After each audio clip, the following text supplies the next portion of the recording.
start on that. Yeah, we can always cut it back.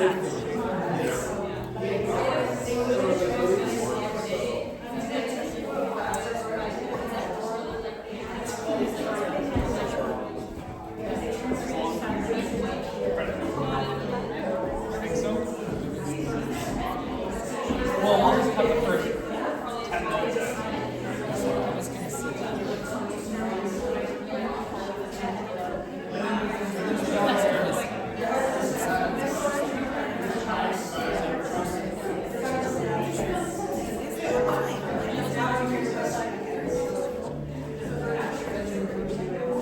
How didn't they come in? I said people said we should get it going.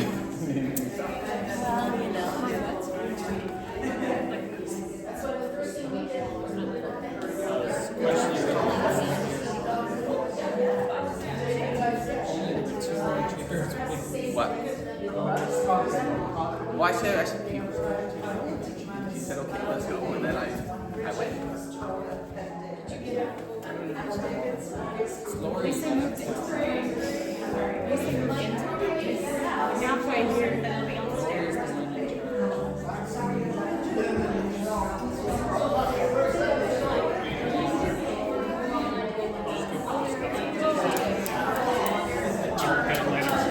Is that the vodka one or the is that the vodka or the water? That was water. Yes, I would have a quick sip of water.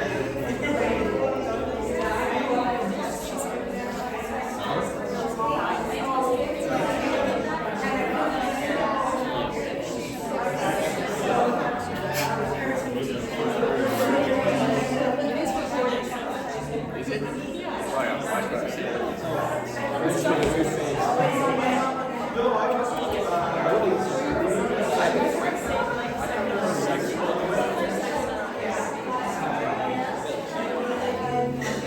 You should probably sit closer to the aisle. I was just sitting there.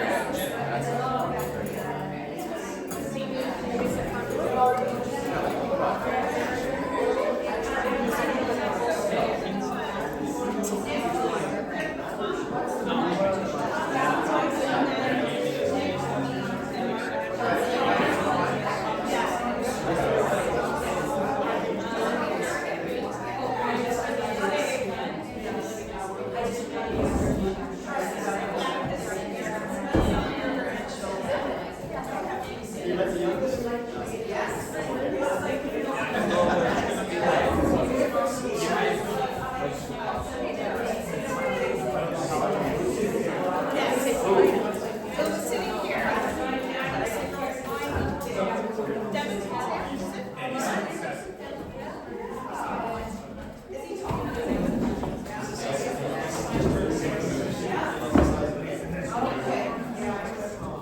How are you?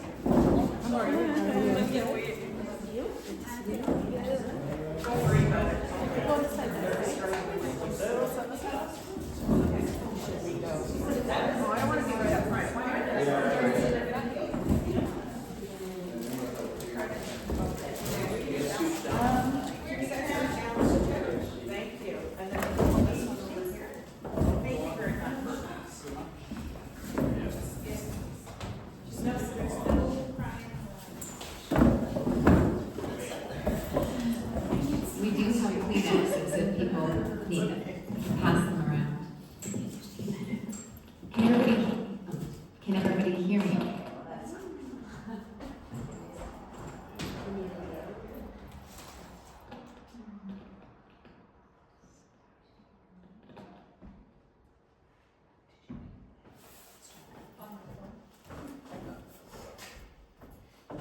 Okay, how's that? Better? Okay. So welcome everyone. Okay. Maybe I'll bring it closer. I don't know why it's doing that.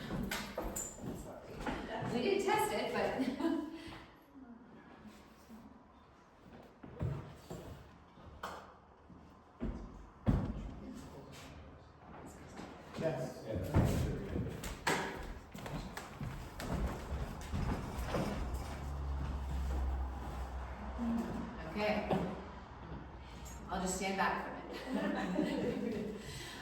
Welcome everyone, and it's a pleasure for me to be here today, an honor to officiate here at this service in memory of someone so loved and remembered by all of you. My history with this family goes back, it's a few things. I work at Hospice Simcoe, and so I was connected there with Heidi and Maxine again in David's last days. But our history goes further back. My son Michael and Jeremy were friends since grade 1, and for a long time I thought I had a third son. He was on campus quite a bit, and they're still friends today. So it's an honor for me to be here. And if you haven't met me yet, my name is Lori, and I'm looking forward to meeting you after the service. So we are gathered here to honor and to remember the life of David Nossiter.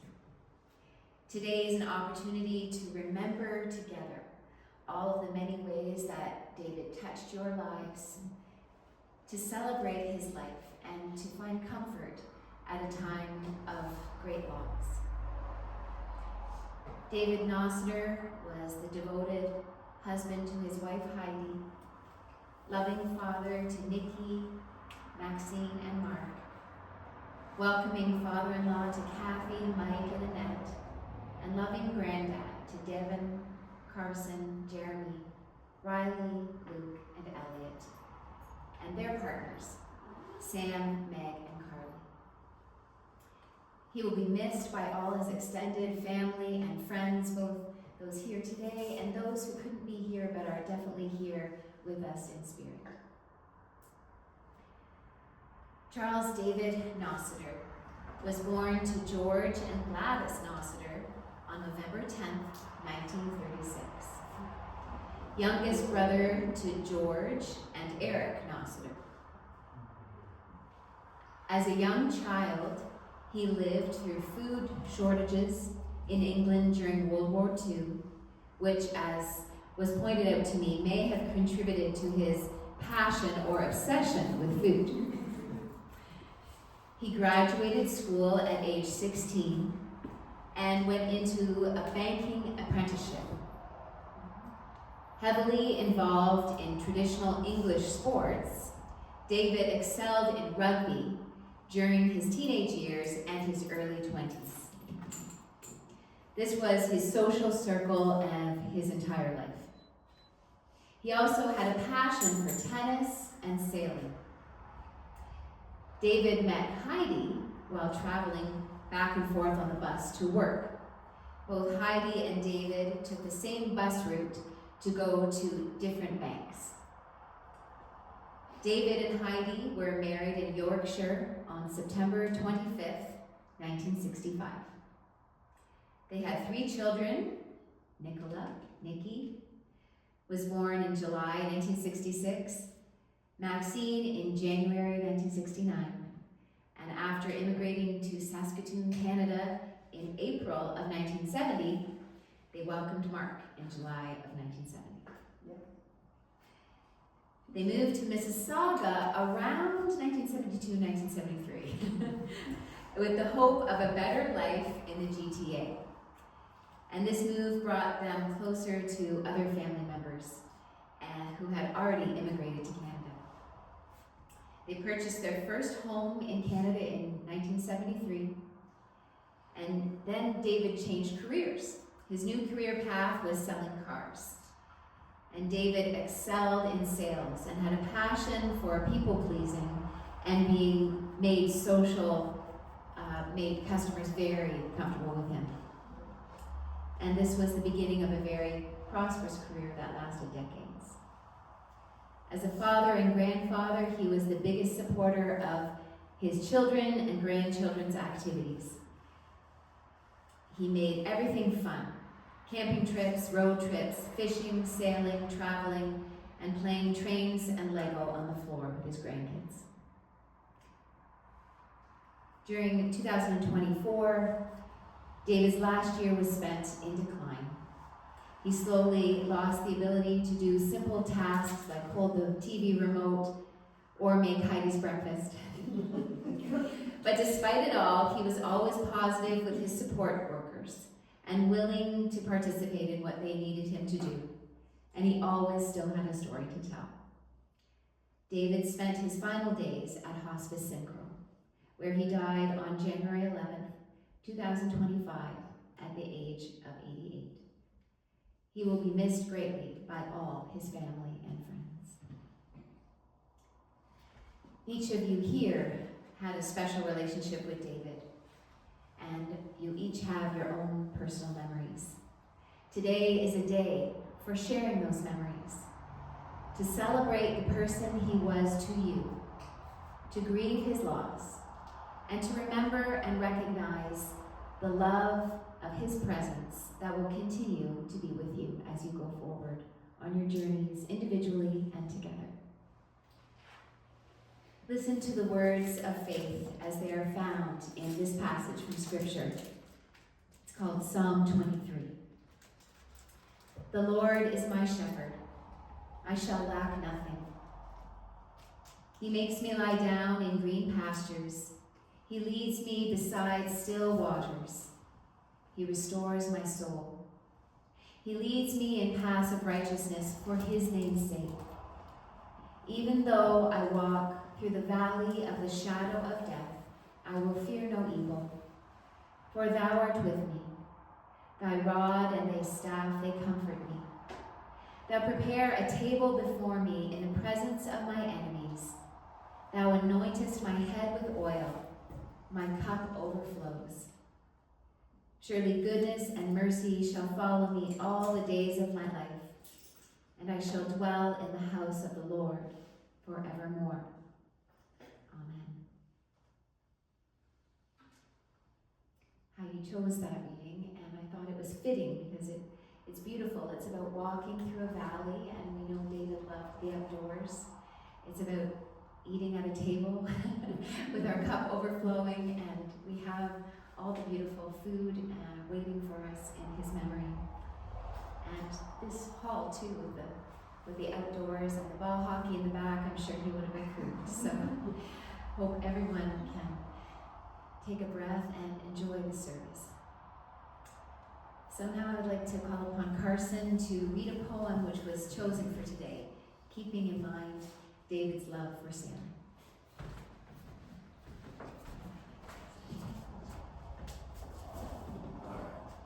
So the poem is called The Ship.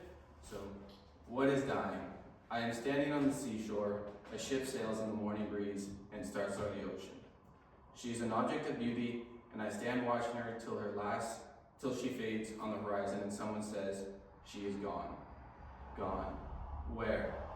Gone from my sight, that is all. She is just as large as and in the mast, hull, and spars as she was once I saw her, and just as able to bear her load of living freight to its destination. The diminished size and total loss of sight is in me, not in her. And just as the moment when someone at my side says, she is gone, there are others who are watching her coming, and other voices taking up a glad shout, there she comes, and that is dying.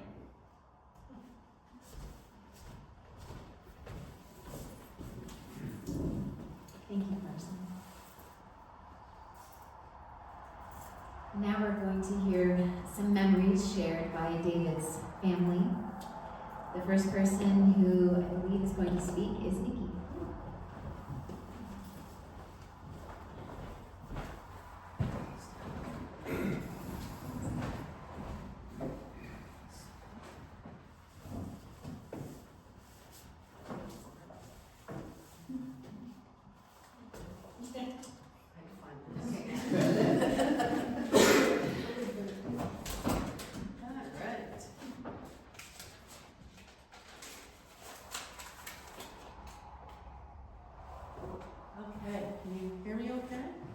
So, from the beginning, my dad was never one. Sorry, guys. Did you bring Kleenex? Okay. So from the beginning, my dad was never one to follow the rules set by anyone. At 4 years old, when most people thought girls shouldn't play soccer, Dad handed me a soccer ball.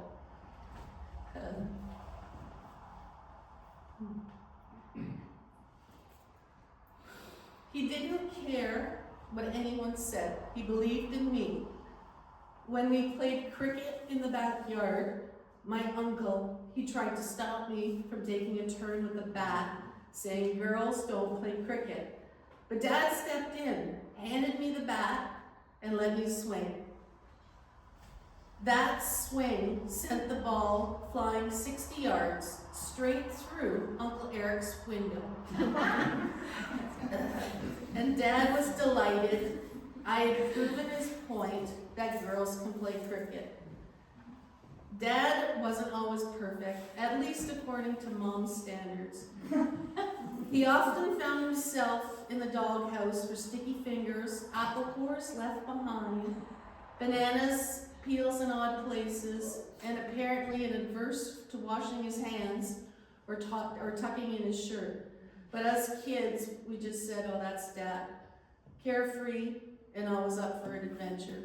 My dad loved to cook, although he was never one to follow too many recipes.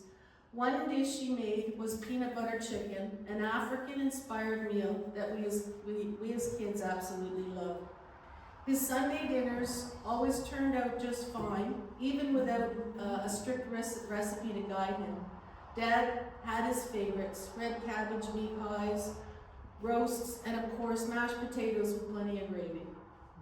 But when Christmas rolled around, there was one recipe that Dad followed to a letter. It was his mother's fruitcake. This was serious business. I always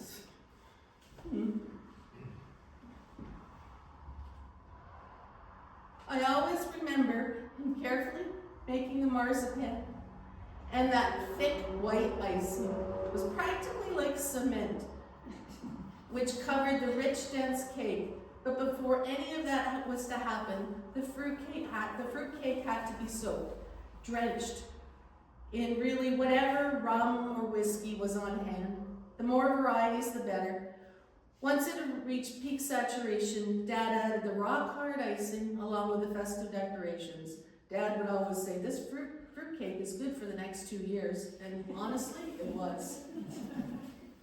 Fishing with Dad was always an experience. His vision of catch and release meant letting the fish swim around in the kitchen sink while we debated what to do next. More often or not, they found their way back to the lake, and then there were the rubber boots.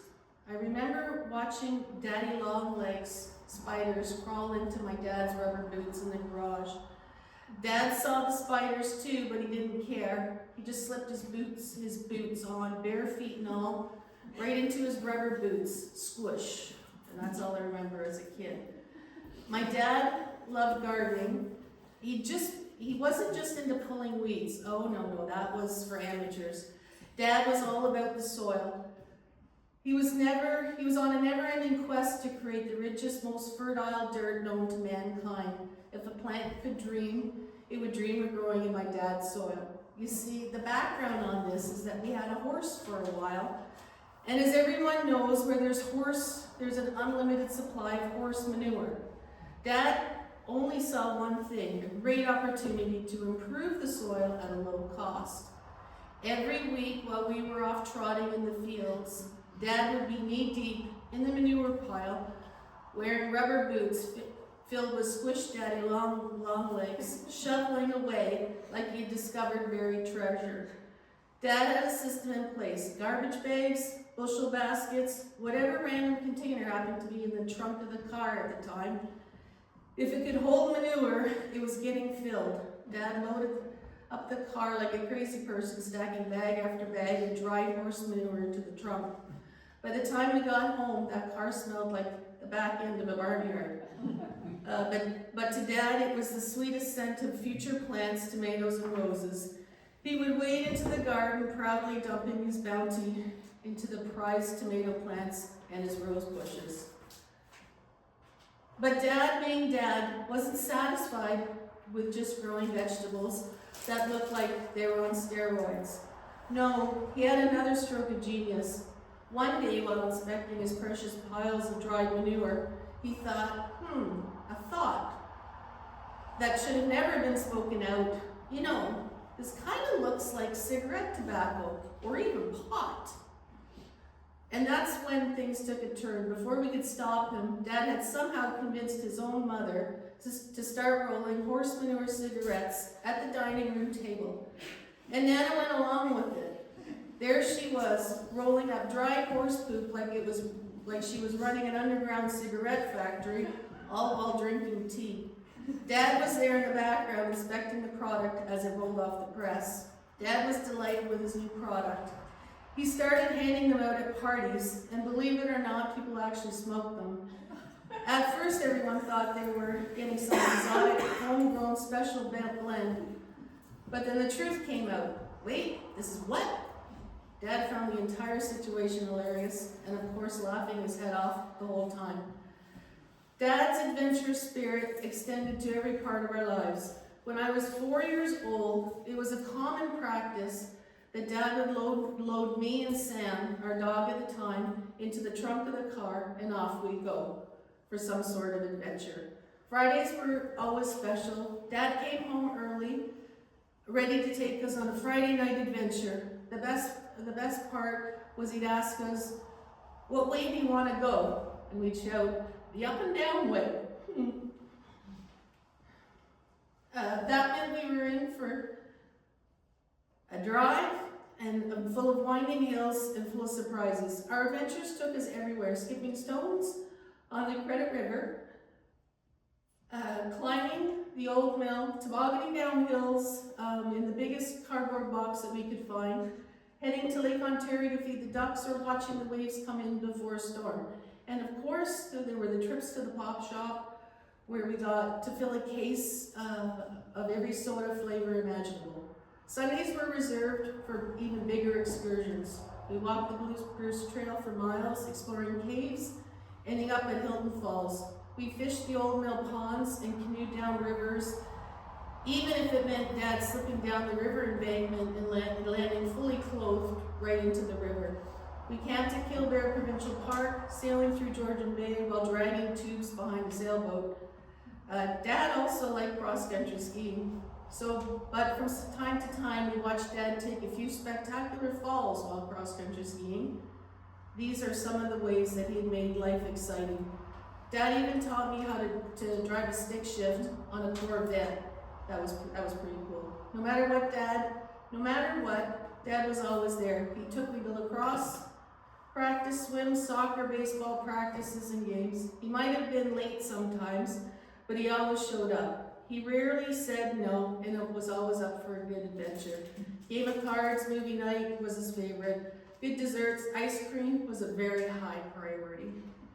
Dad wasn't just a father, he was our biggest supporters, our adventure leader, and the person who taught us that rules were meant to be challenged. He lived life with an open heart, a carefree spirit, and never-ending sense of fun, and of course, we will always remember his sticky hands. Dad, thank you, and we will always be grateful.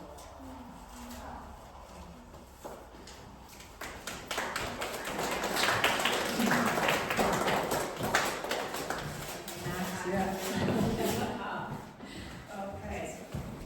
Nick, you're gonna be a hard one to follow. Thank you. Okay. And I need glasses. Hi. Thank you for coming. I just have to breathe.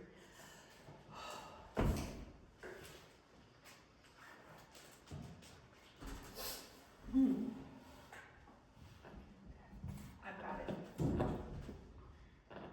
I didn't think you'd break down. But I'm gonna get through this. So my memories of Dad. As a child, my dad was my biggest cheerleader. He was a person who always said, yes, you can do this. He worked crazy hours, however, he always made time for his kids. In my early childhood, I remember Sundays spent as public swims, cross-country skiing, and winter hikes on the Bruce Trail. Dad loved camping, something Mom wasn't fond of. During these camping trips, I recall eating pie directly from the pie plate after Dad cut the pie into 4 pieces. I remember being scared out of my mind while sailing Georgian Bay at Killbear Provincial Park. I remember burnt marshmallows, learning to fish, jumping cliffs, sliding down the smooth rocks of Georgian Bay. Dad was always late, a trait I seem to have inherited. I remember always waiting for him at the dealership, being the last one to be picked up at the pool, school, or a sporting event. Dad was always disheveled. You would find him with his shirt misbuttoned, his zipper down, his pants untucked, or his pants tucked into his socks. This just wasn't important to him. When I went to England to stay with my aunt and uncle, I was amused to see his older brother Eric had the same trait. I think this is where I coined the Nossiter gene. The Nossiter gene allows you to be disheveled and messy. It allows you to overeat. It's okay to be like this because you can't help it. It's in your genes. Dad was creative and not necessarily a rule follower. I remember road trips from Milton to Hamilton when my Nana and Granddad came to visit from England. Because there wasn't enough room in the car, Nikki and I were put in the trunk. Traveling in a dark trunk with your oldest sister, with your family in the front seat, was the coolest way to travel. As a child, I remember my dad's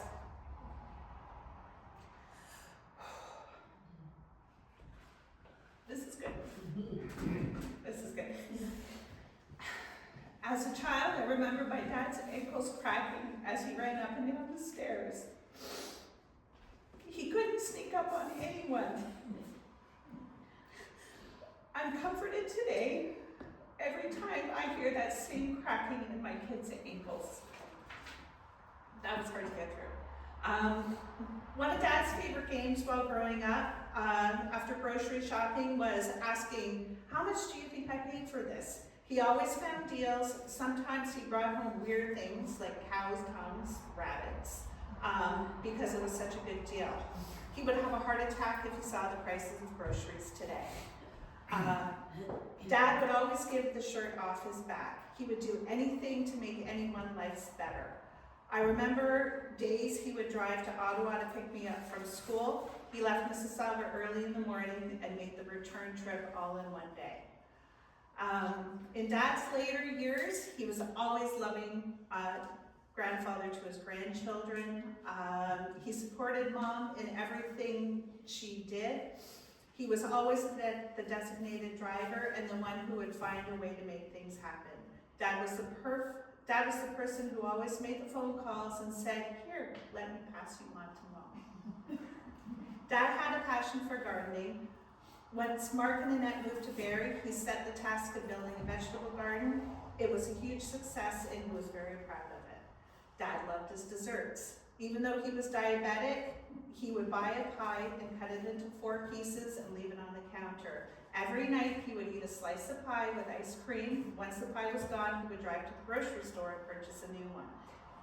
Once Dad could no longer drive, it gave me great pleasure in buying him 3 to 4 tubs of Porthaberry's ice cream for Father's Day or Christmas. In Dad's world, it was the best gift. At his age, he no longer needed socks or ties or new sweater. It was just all about the ice cream. Mom and Dad found solace at their cottage rental on Eels Lake. It gave them the opportunity to spend time with extended family and be alone at the same time. Here, Dad enjoyed fishing, boat rides on the lake, his rotisserie on the barbecue, and just watching the Toronto Blue Jays.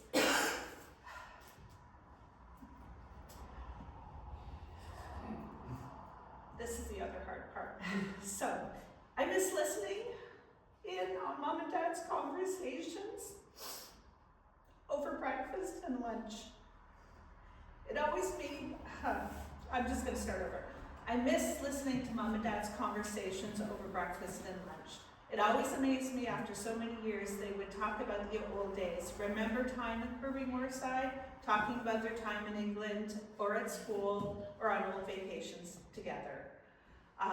Dad's last year was spent in decline. He slowly lost the ability to do simple tasks like use a TV converter or make Mom's breakfast.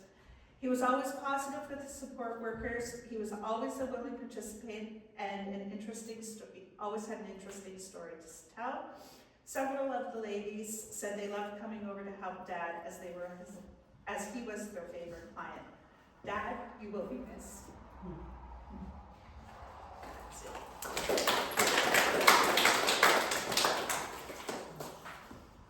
Okay, I don't know what to do with his papers.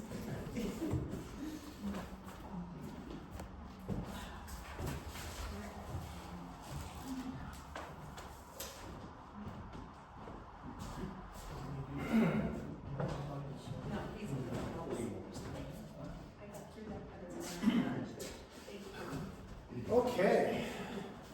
Great stories. Thanks. As I switch my glasses so I can see. So we all had a bit of a plan here. You guys guessed the theme? Telling about stories about dad.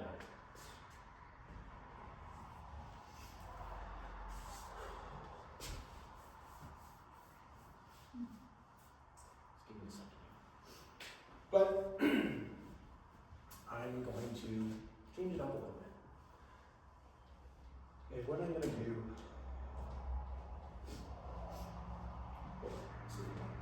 This is a lot harder than writing something and practicing it over and over and over and getting through it. But what I want to do is I want to share with you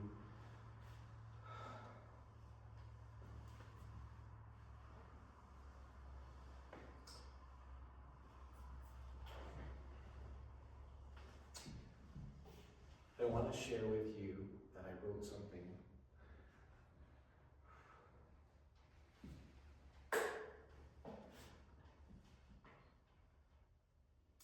The day my dad passed.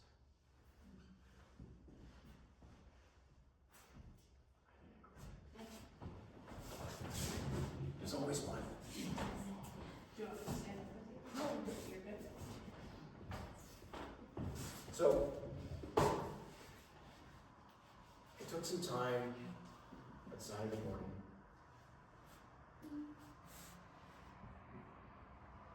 To capture a moment of how I felt.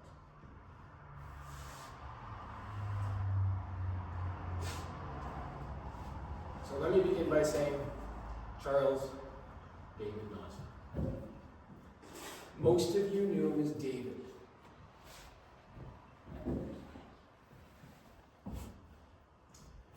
Some of you knew him as Granddad.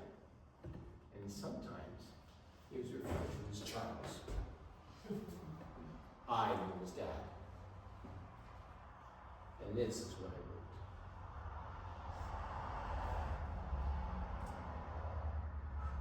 All right.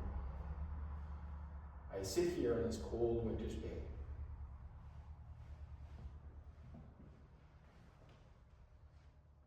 The first month of the 11th day.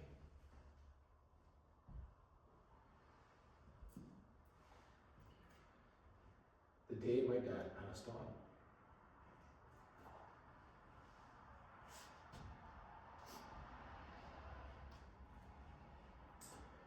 He left on his own terms, the way that he would want to go, peacefully in his sleep, just before the dawn of a new day. Dad was a kind and gentle man, and he wasn't perfect. But to me, he was everything. I am who I am today because of him, and I am truly grateful for that. He gave me life. He taught me, and he provided for me.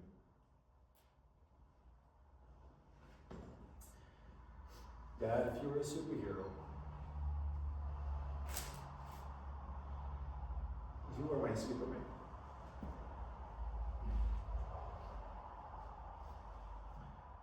Always there when I needed you, but not always seen.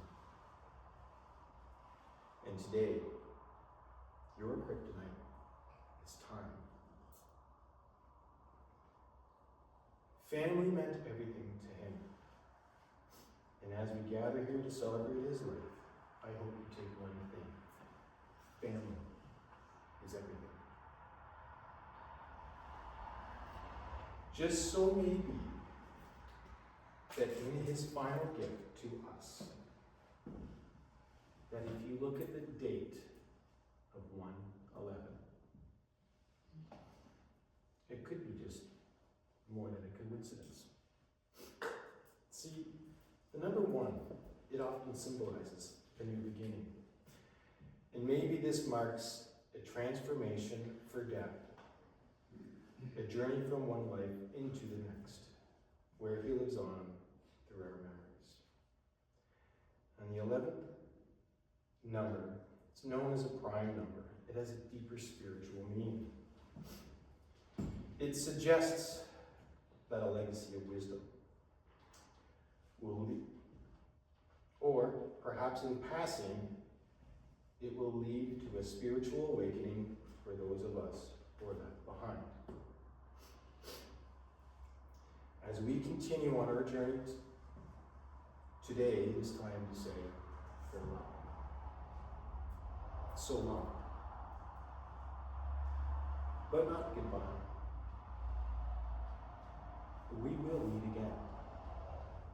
And until that time, thank you, God, for everything.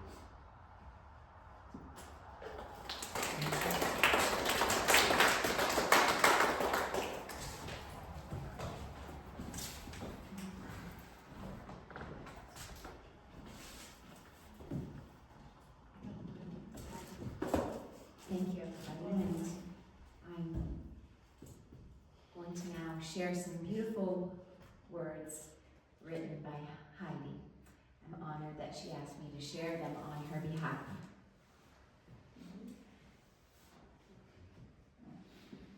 When I first met David, I was beginning to recover from a long-time relationship. I had started to date, but I was not looking for a long-time relationship. At the time, my family lived in a village 30 minutes out of town. I was always a people watcher, and one morning I noticed David waiting for the bus that I always took to work. He was tall, my type, tall, dark, and handsome. He was not dark, he was a redhead. Not handsome, just regular looking, but he piqued my interest. He always wore a suit and tie and carried a sports bag. I liked sporty. Office worker, but sporty. Occasionally, he would take the seat next to me, but we hardly ever spoke. One morning, it was my work assignment to deliver a check to the Yorkshire Bank, and there he was. In front of a room full of people, he announced, "I know you." Very embarrassing, but we started a conversation, and that was that. David invited me to his house party the following Saturday. We had a good time, and when he drove me home that night, he told me he had a good time, but due to his bank exams, it would not be before the following weekend that we could see each other again. On the Sunday following the party, I noticed David walking past our front living room window, and I was in shock, very surprised. I had not mentioned David to my mother. She was not fond of redheads. To my surprise, she made him welcome and invited him to dinner. During our dating, I learned he was born in Hartlepool, where they hung the monkey thinking it was a French spy. You can ask her about that later. David excelled in sports. Tennis, the county championship, rugby, he played a friendly game against the All Blacks, squash in the off-season, and hiking. In August of 1964, he underwent a mastoid operation, which resulted in him being deaf in his left ear. His parents were George, who was a railway signalman, and Gladys, who was a cook. His brother George was a radio operator during World War II and worked for the British Rail, and his brother Eric sold insurance. David was always grateful for his annual vacations with his parents due to the free railway travel that was offered to his dad. This was something he insisted we do as a family after we were married. We came to Canada in June of 1970, and he always wanted to travel, but was not able to because of his hearing loss. David's job at the Bank of Montreal allowed him to travel to Montreal, Toronto, and northern Saskatchewan for his courses. We moved to Mississauga in the spring of 1972. He stayed with BMO for another 2 years and then left work for an insurance company where he met a customer who convinced him to work for him as a car salesman. Our old car, a 1966 Pontiac, was on its last legs, so it was an easy sell. David loved cars, and he was good at it.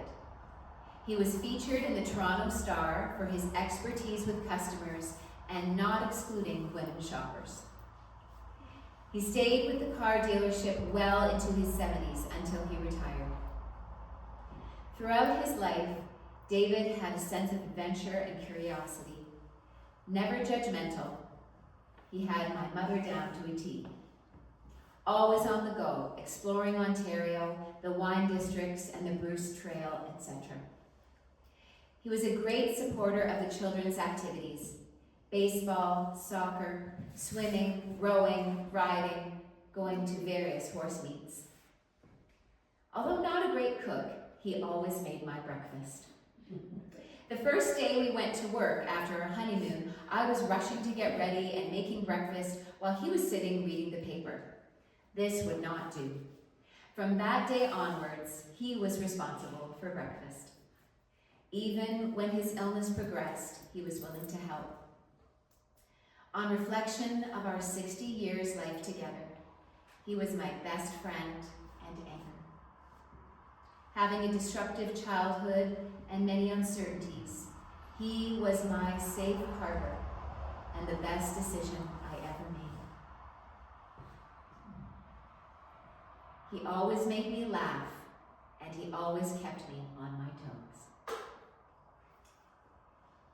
To end, Heidi asked me to share a poem that she found recently, which she had saved from a marriage course they took together many years ago. It's gonna be hard. There's a new world somewhere. There's a new world somewhere. They call it the Promised Land. And I'll be there someday if you will hold my hand. I still need you there beside me, no matter what I do, for I know I'll never find another you.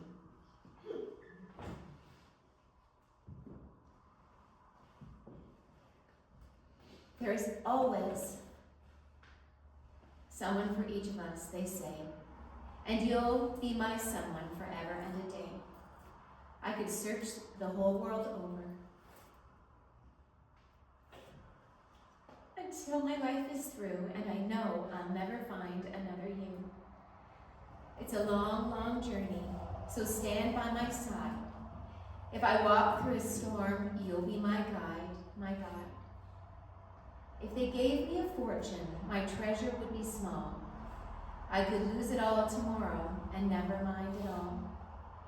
But if I should lose your love, dear, I don't know what I'd do, for I know I'll never find another you.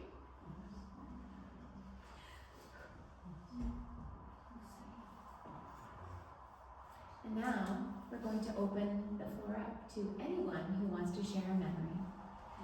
It could be just an anecdote that you remember, especially between you and David, or something that you remember as a family that you did.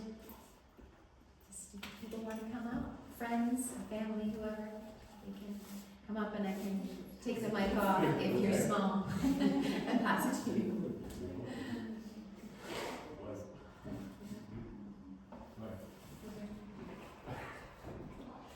Come on.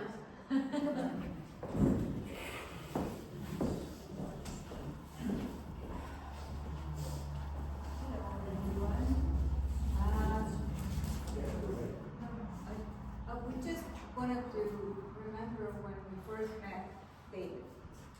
That was when he came to Canada all by himself, and he was so glad that, somehow or other we were related. And he stayed for about a week trying to get a job and trying to get everything to do it. And one thing that I found that was horrible was would take his socks off when he came home from work and put them under the couch. that was like stayed in my mind all these years. But you know, he always would call me and say, "How are you guys doing? Let's do something. Let's go here. Let's go there." We went on so many adventures, and he remained our best friend, relative, and Heidi, you found the best person you could ever please on, because he was your rock, and he was the rock of many of us. And we spent so many New Years at the cottage, just the four of us. We made it special, we toasted, we watched TV, we just enjoyed every New Year. We rang it in. I think we did it for about 10 years, if not more. Especially when you cook the turkey. Oh, You were sitting in front of the stove and looking at it, ate it and put the sauce over it. and then, And then it was every pot and every tool in use. The kitchen was a mess. and then the dish towel caught fire. But at the end, the food tasted good.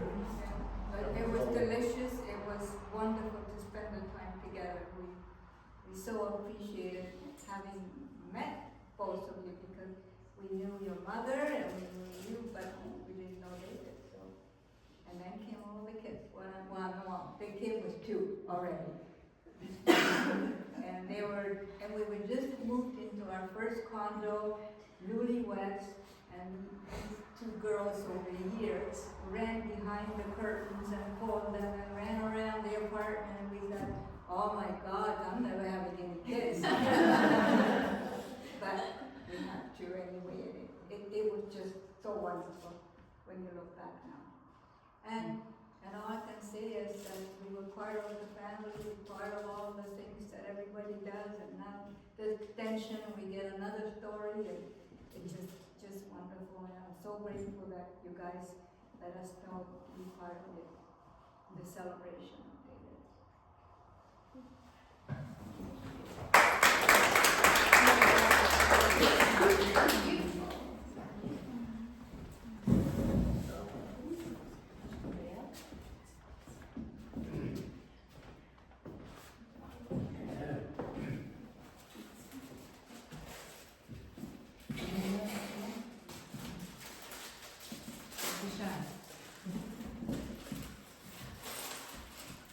Well, you'll have lots of opportunity to share. I'm sure while you're eating pie later. Think of some stories. And now we're going to watch a slideshow that was prepared by Tierney, and we'll just get that set up.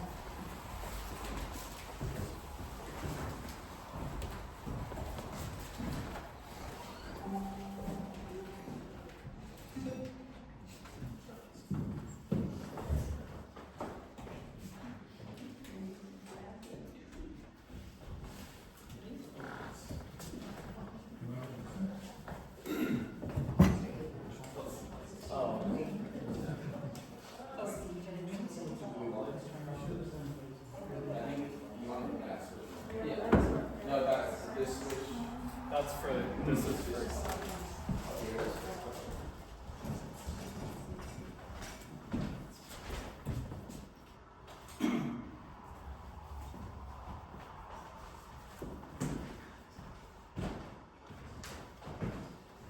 I don't want to take credit for the slideshow, I just put the audio over it. Put together all the slides. Oh, okay. Actually, can I take your phone and I'll just like put them at the same time? We were having some issues with the audio. I can just like play it.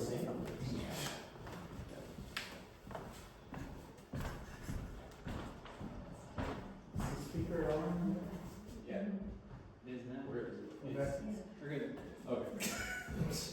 It takes a key.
dreams really do come true.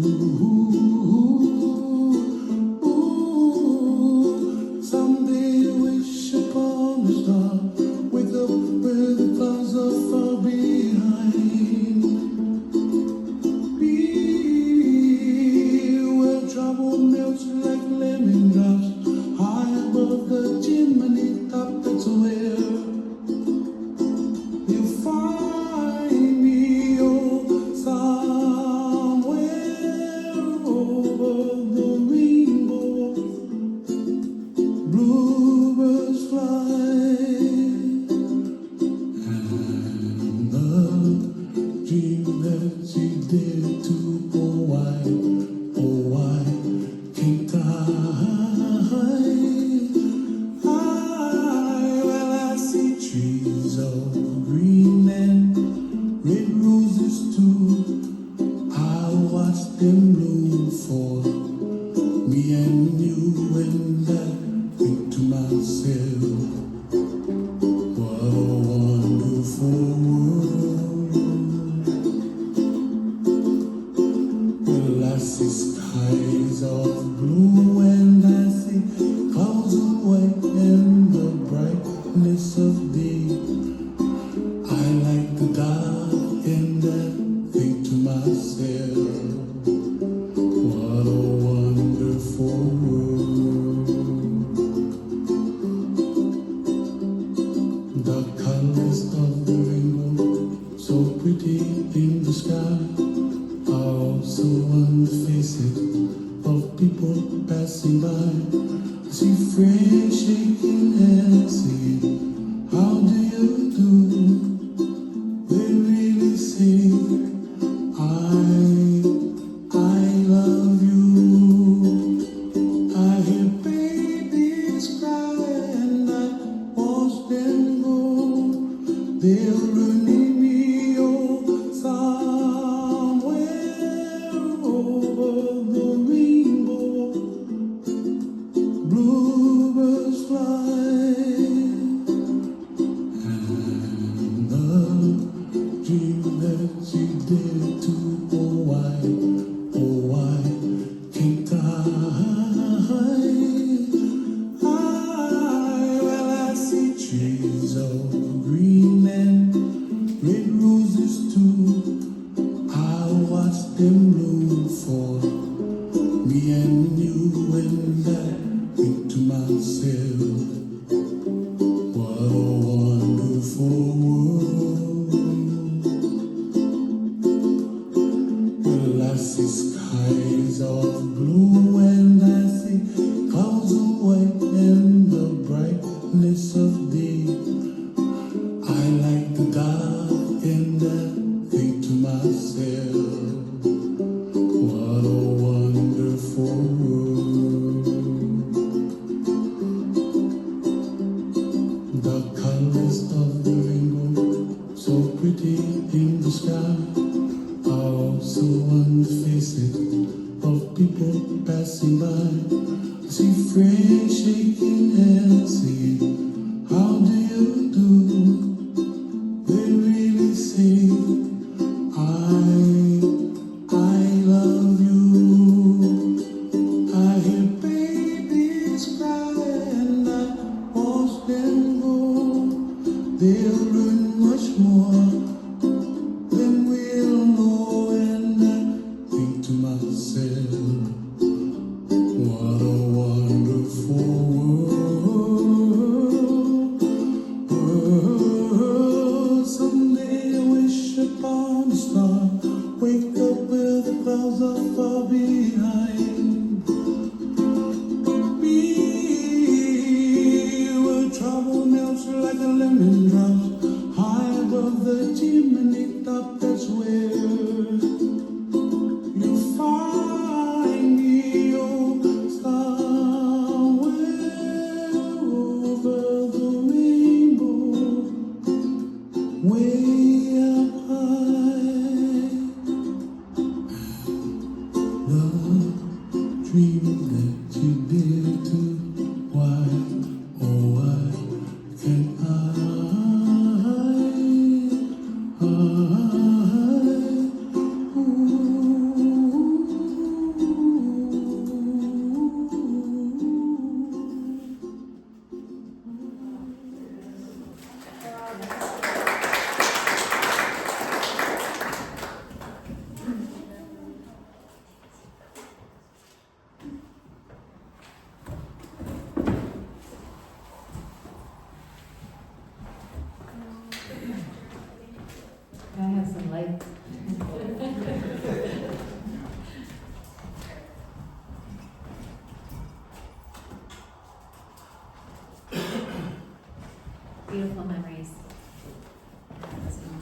to take a few minutes when I met with Heidi and Maxine to talk about today.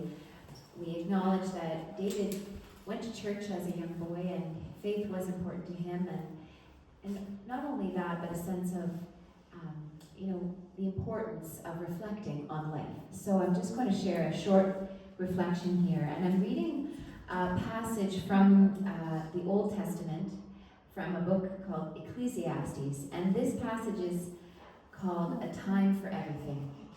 The Birds also covered it in the 1950s, so 60s. There is a time for everything, and a season for every activity under the heavens. A time to be born and a time to die. A time to plant and a time to uproot. A time to kill and a time to heal. A time to tear down and a time to build. A time to weep and a time to laugh. A time to mourn and a time to dance. A time to gather stones together and a time to scatter them. A time to embrace and a time to refrain from embracing. A time to keep and a time to throw away. A time to tear and a time to mend. A time to be silent and a time to speak. A time for war and a time for peace. God has made everything beautiful in its time.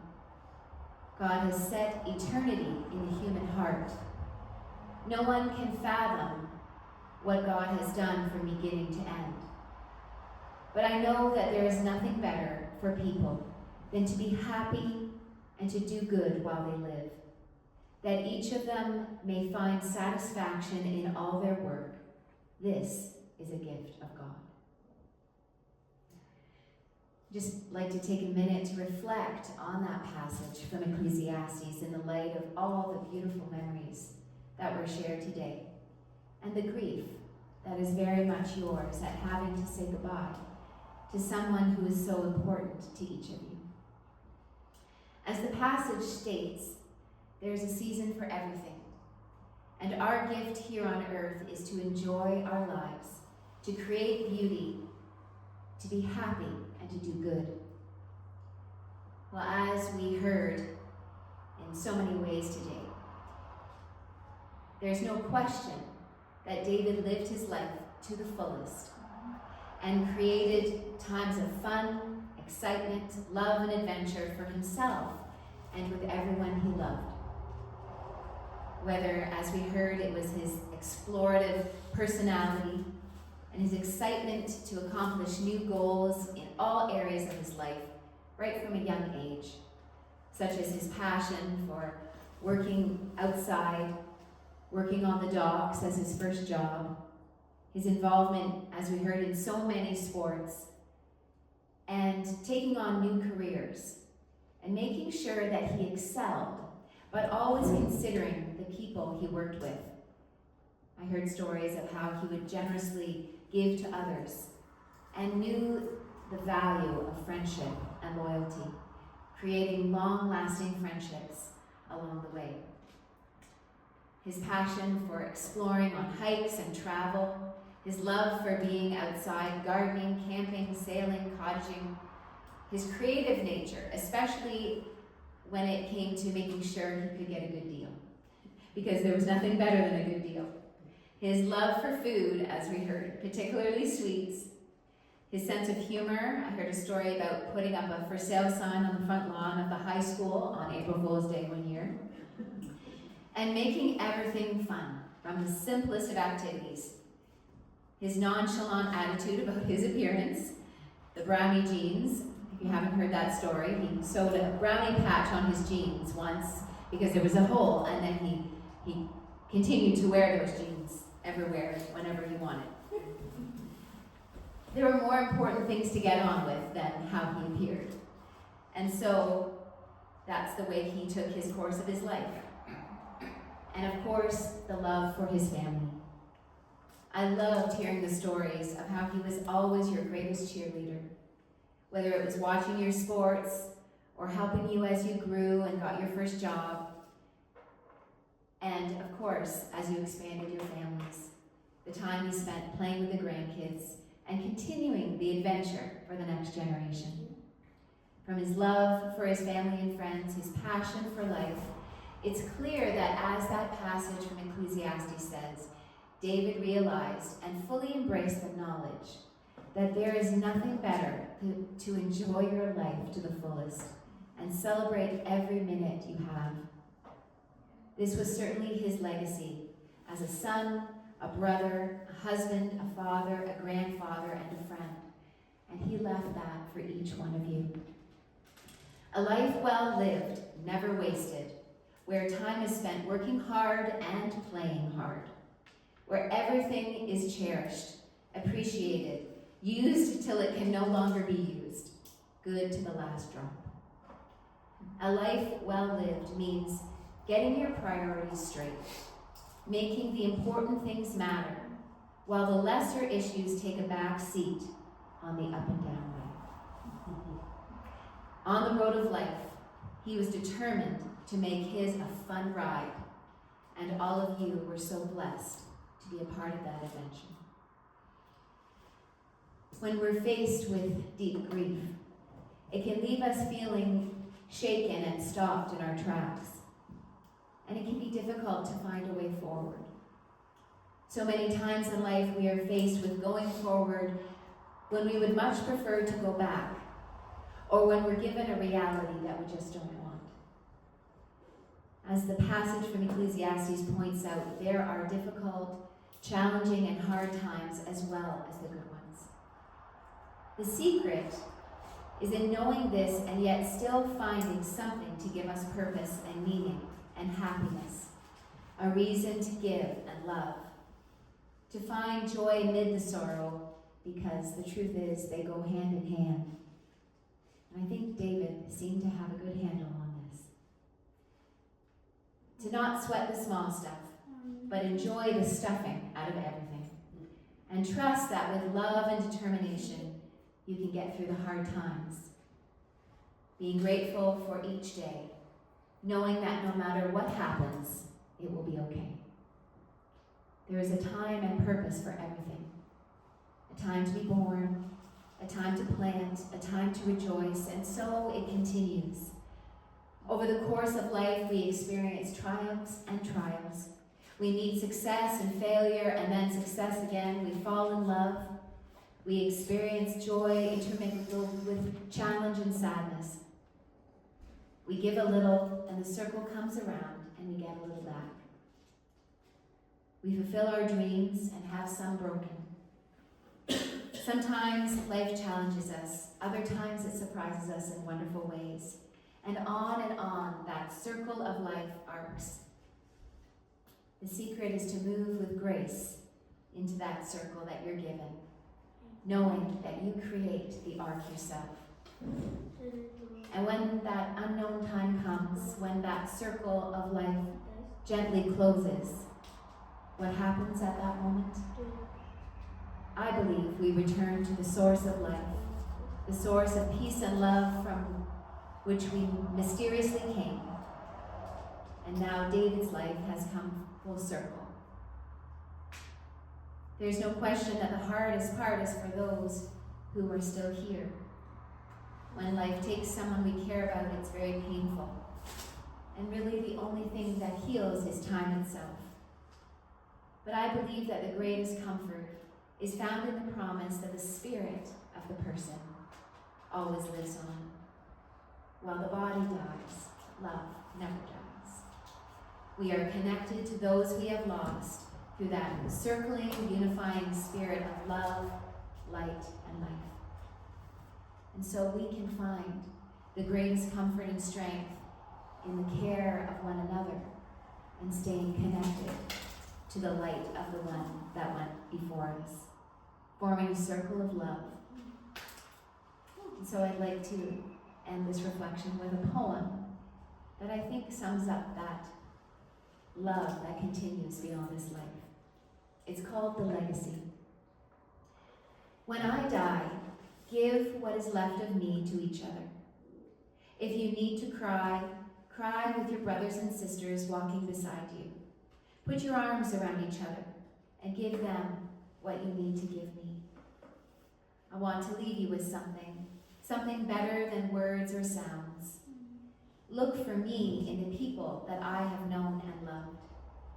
And if you cannot live without me, then let me live on in your eyes, your mind, and your acts of kindness. You can love me most by loving those around you. Love does not die, people do. So when all that is left of me is love, give me away. Amen. And now we're going to remember David in a special way, as each of you is going to come up and light a candle in his memory, and we listen to some of his favorite music. Light symbolizes hope and life, even when the road ahead is dark. And we remember that while David is no longer here in body, his life and his light will always continue to shine. So we can start with the front row, and then we'll just continue back. And there's candles, so you can light one of the taper candles on his light, and then share it.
This